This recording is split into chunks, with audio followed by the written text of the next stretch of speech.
Pazu, and welcome back to another episode of me talking about something, which is today about Akiba's trip, the second episode.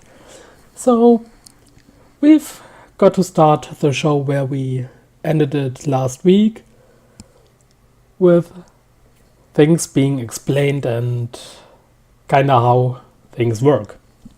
And I'm not really surprised, but on the same side, I'm still a bit surprised that the protagonist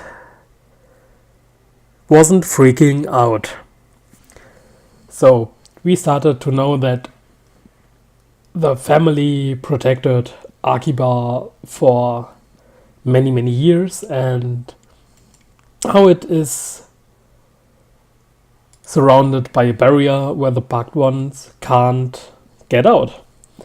And Mayo was stating that our protagonist, Tamotsu, can't leave either. So, because he's basically a bugged one, but a high level one, or a high class one, the way you put it. And at first he wanted to go out, he didn't really listen to, and he ran into the barrier, and he couldn't leave. So they went to Mayo's place, and a bit more of explanation was going on. And in the end, he is going to live with Mayo and the professor. And the professor is really weird. Obviously a little kid. It must be a little kid.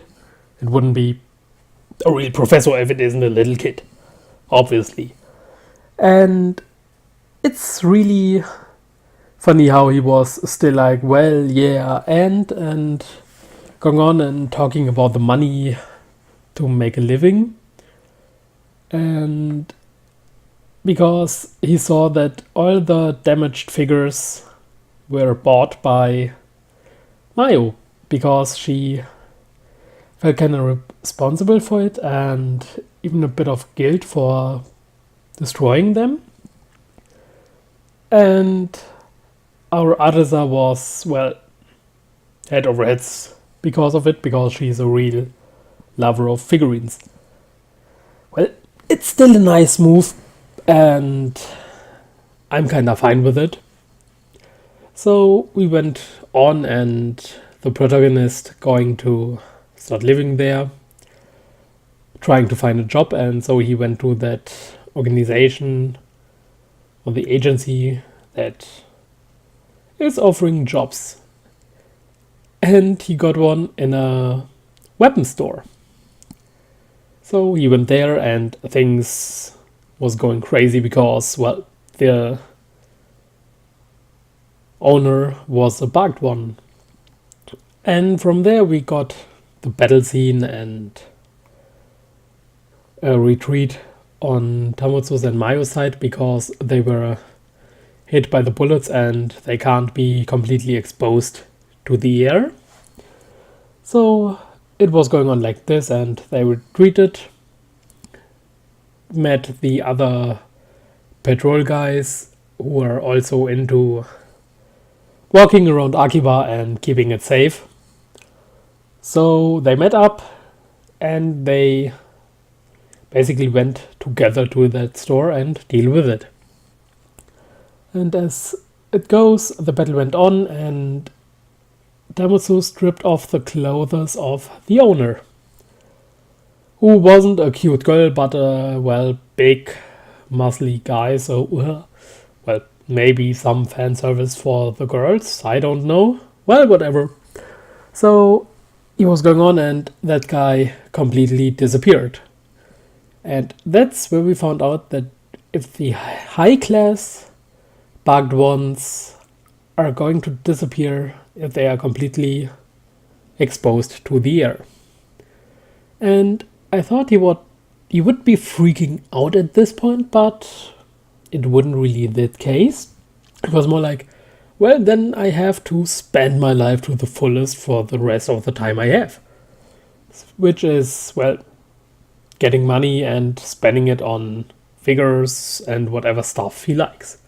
So it was a bit funny, and I kind of liked how Arisa worked with them, and her fan service that was exposed throughout the episode. It was kind of hilarious, especially the scene when Tamotsu walked to the shower to look at it, and Arisa was there, naked, and we didn't see anything. And, well, Mayo hit him with a baseball bat.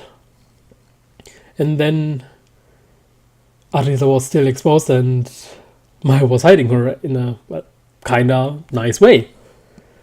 And it was kind of entertaining, even though the way she ended up being without top at the end of the episode, after the fight, when she put all these guys together on one place. So yeah, that's basically what happened, and it's kind of nice to see how there's a bit of not really a story going on, but a bit of stuff, what happens to the high class bugged ones, and how there was another villain who will probably be one of the bigger bosses. So I'm looking forward to it. I'm kind of excited about what we will get in the future. So yeah, that's it for now about the second episode of Akiba's Trip, and I will see you guys soon. Adios.